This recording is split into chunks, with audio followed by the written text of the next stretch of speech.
My talk is about cohabitation and the relationship of humans and nature in urban space.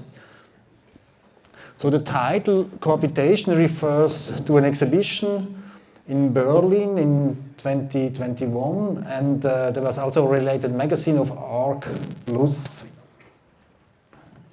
The presentation talks about architecture, art, social context, and also future ideas.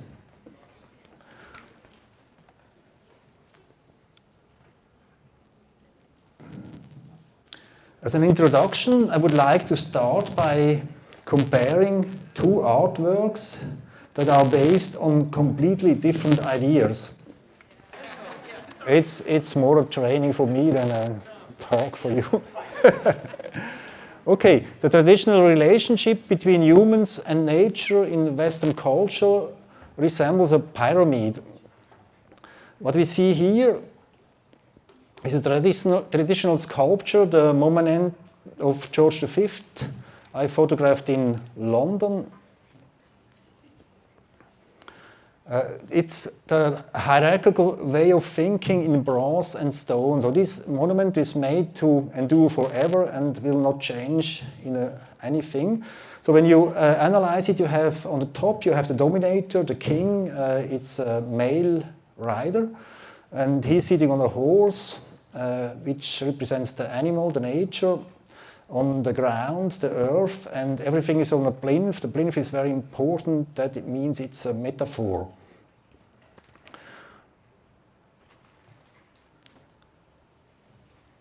So this kind of philosophical view on the world, the human-centered view, is based, for example, in our religion and also in our philosophy. In Genesis 1:28 of the Bible is written, "Be fruitful and increase in number, fill the earth and subdue it. Rule over the fish in the sea and the birds in the sky and over every living creature that moves on the ground." So this philosophical concept may be fit for the last 2,000 years, but I think it's definitely time to change that. But how could a holistic concept look like?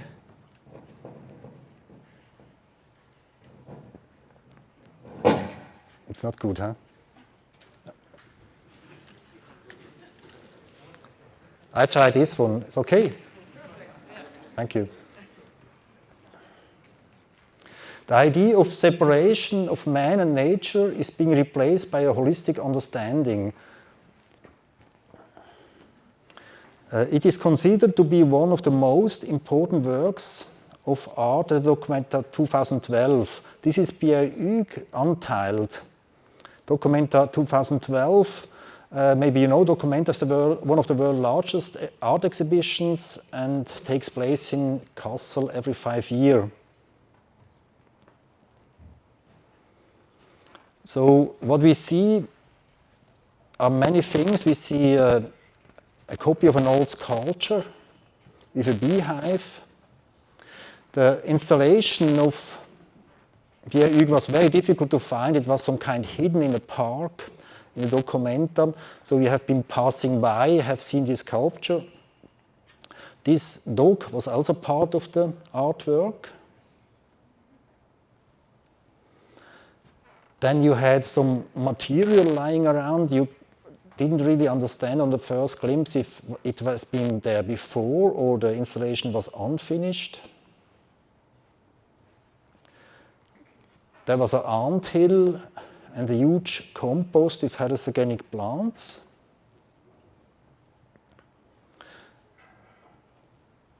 So it's a very surprising piece of art.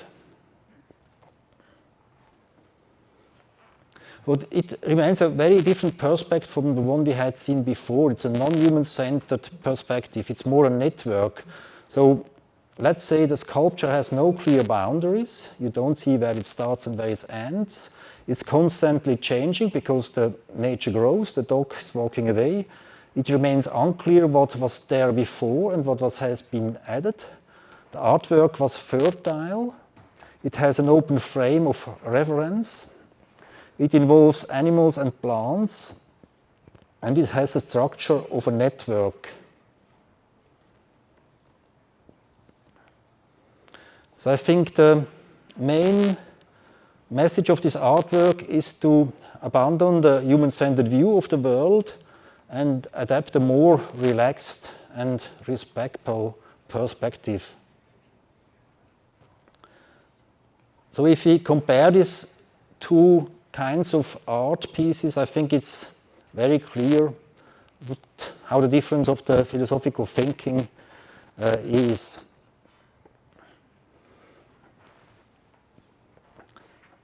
Anyway, if we can change the philosophical thinking or we can't, but the nature is changing, the clear separation between humans, fauna and flora no longer makes sense. Somebody told me last week that we have like 50% of our body are bacteria. And animals, plants and viruses cross the zones and circle the globe. Animals and plants adapt to new environments and migrate to the city. As an example, 3 years ago I took pictures with a wildlife camera in the city of Zurich, and I was quite surprised how many foxes lived in my neighborhood. This is a map which points out where wild animals has been spotted. And I don't know how it is in Rotterdam, but in Zurich, in the area of Zurich, there is a bigger biodiversity in the city itself than it's in the countryside. It's something really crazy. There are more plants and more different animals living in the city now than they live in the countryside. In Switzerland, it's because of the high density of agricultural business. And it's because that plants and animals adapt to the new area. So have a look at the architecture and some interesting examples who deal with that. Somebody knows this building? It's in Milano. It's the Bosco Verticale. When I first saw this building a few years ago, the overgrowth was still sparse. So I was very skeptical whether it would succeed. But I think now it looks quite good. And I think the new aspect that architects gives up control over the appearance and of the appearance of the building. So the building may change with the seasons, and the architect can't really look exactly how it's gonna look. So if we compare it with the Rotterdam, for example, which is a completely 100% controlled image by the architect, we have here something new. Stefano Böri architects, they are building now in Utrecht, a similar building. There are many of them in the world, but very close to your area will be a new one. This is a new iconic building.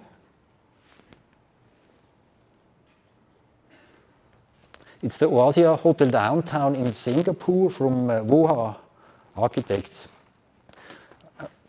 I think that's beautiful photographs and very impressive. It looks very impressive. When I was there, I must confess I hardly could see anything green.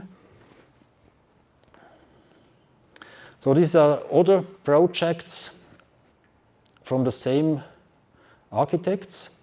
And maybe it's interesting that Singapore seems to be different. They build a very dense city, but they have original regulations which specify a green component for new buildings and high-rises. So they have to have something green. And this motivates architects to integrate green into their plans. So we see that all buildings which have been realized or in planning from this office.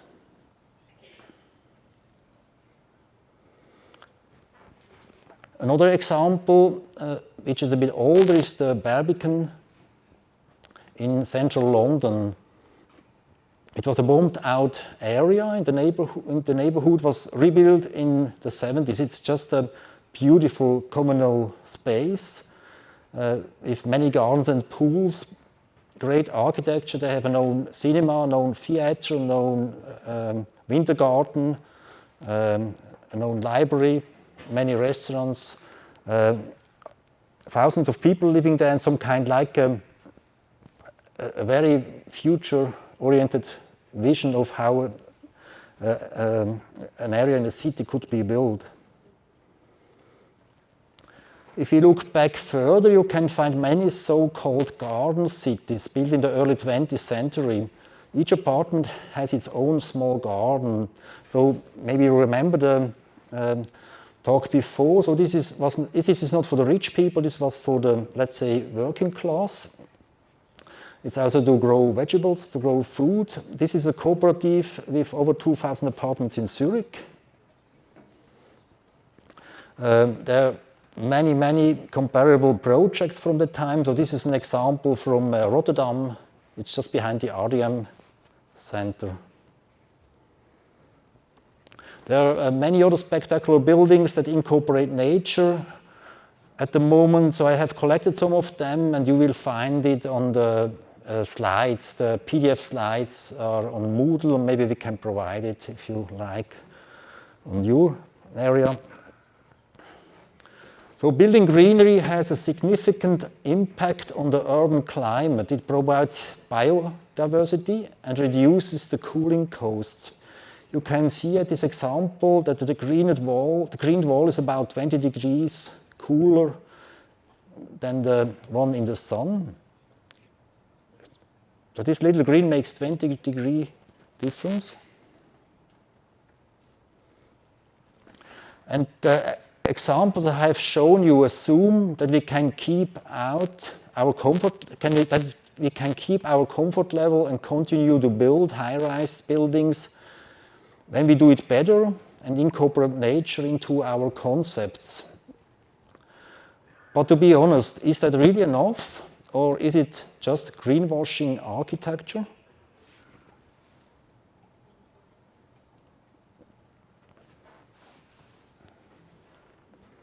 The example shown before were about building in the traditional manner, but with greenery.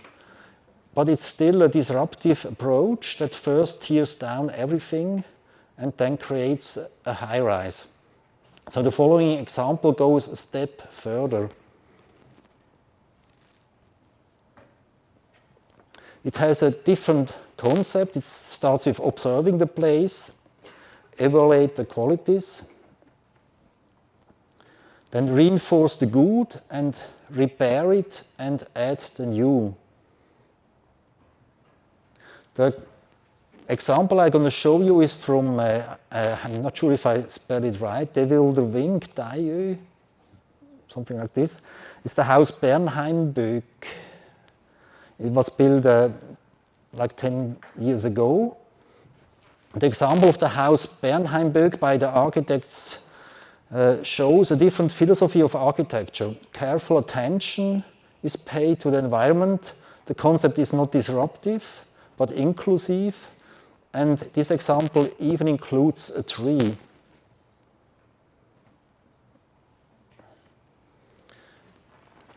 So the philosophy of, or the guiding principle of these architects could be defined as be modest, work with the limited resources, integrate the environment, nature, and existing buildings. If necessary, repair damaged structures in a simple way, create a new structure that overlaps with that what is there already. So you may think that is rather an unknown architecture, but in fact, the three architects have become famous, and all three of them are now professors in the ETH Zurich.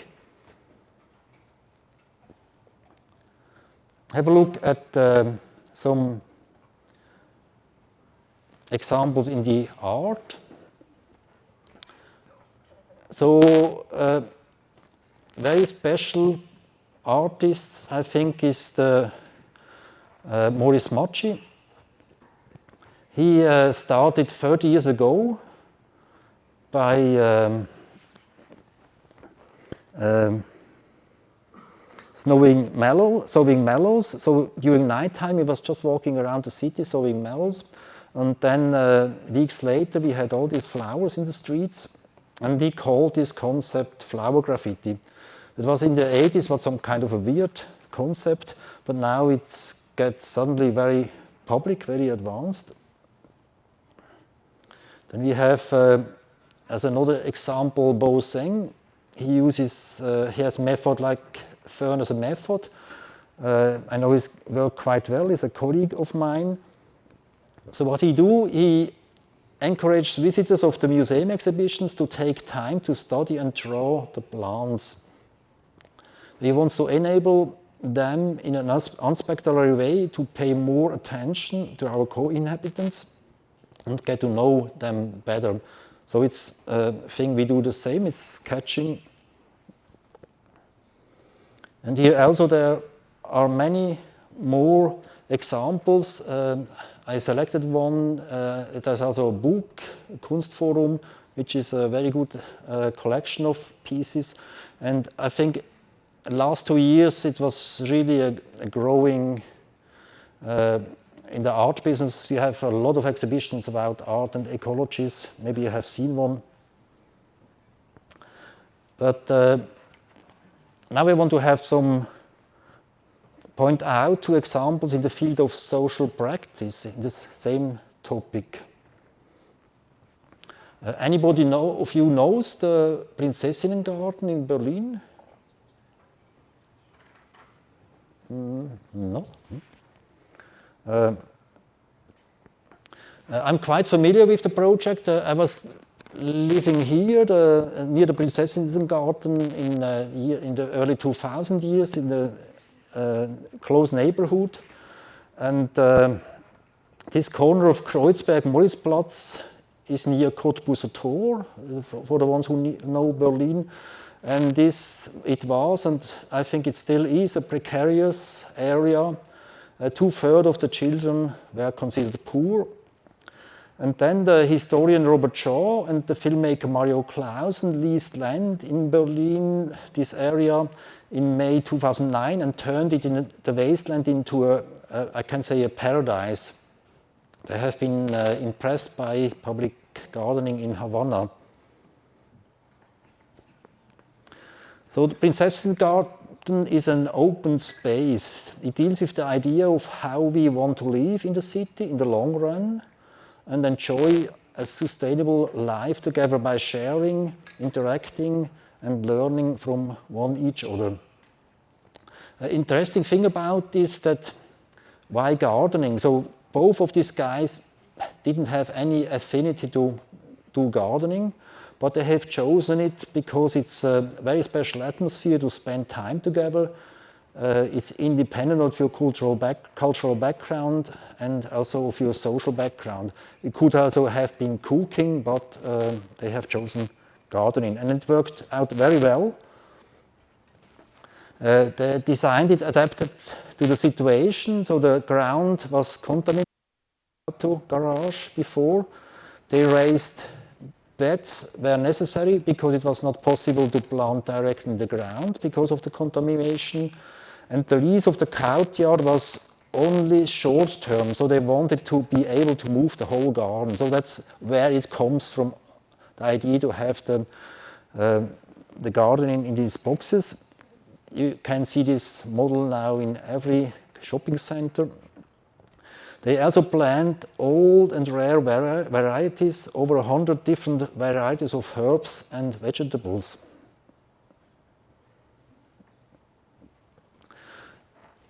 The other example I would like to show you is also a project from Berlin. It's the so-called Mäusebunker, Mausbunker. I don't know how to spell it in Netherlands. So the Mausbunker was an animal laboratory, so some kind of a rough history behind.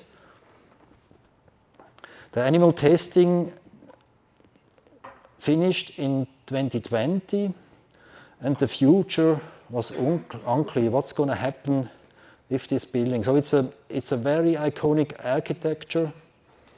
You see it, it's a very special made, so it's some interest to keep it as a heritage architecture. And then they started to do something very interesting. So they didn't decide anything, but they started some kind of a Modellverfahren.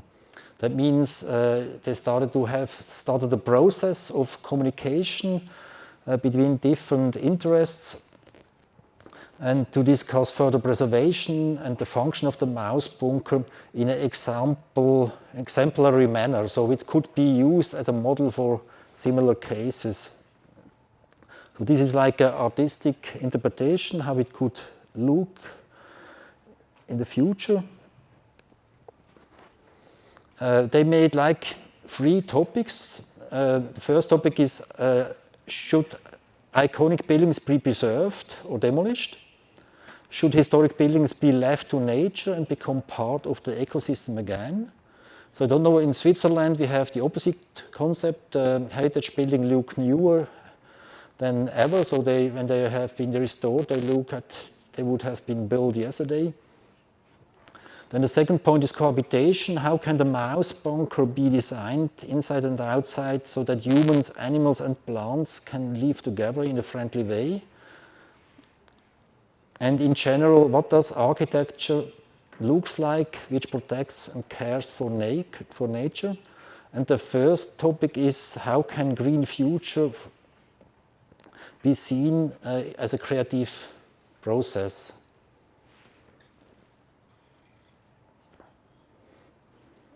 I think you have a similar process now starting with this SOEB project in the Museum of Architecture here. I've seen it yesterday. Finally, I would like to introduce you for some new and fantastic projects. Some are dreams, others are realizable or already built. So this is a project I like very much. It points out a new architectural approach to human coexistence with nature. The architecture takes place inside the rotten trunks of giant sequoia trees. These sequoia trees has the problem that the ground dries out and they're going to die because of climate change. And these architects had the idea that we can not save them, but we can have some kind of a fantastic project to live within these trees. I like the illustrations, how they were done. But this is a fantastic project. It's not meant to realize it. Then another project from the Terform research group, how a tree could be grown to be supporting structure for a house. This is a project which is built nearby. It's from the Triodos Bank. The Triodos Bank has a very strict ecological vision.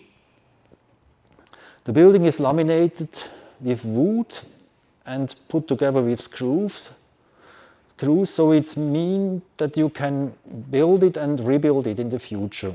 And as much as I don't know many buildings, so this is maybe the biggest one that plans the whole product cycle. So planning, constructing, living there, deconstructing, and reusing it. This is the inside of the building. So this is looks like a similar one. It's not realized. It's a farmhouse. So the idea is to have some kind of modules which you can put together to a one floor or several floor high house. And the aim is to integrate gardening or even cultivating plants for food, like vegetables, very close to your living space. I think it's a very nice idea. This is another project. It's a Regain village. I don't know how to spell it. It's from James Ehrlich. Ehrlich was a consultant of Barack Obama. But this is more IT project.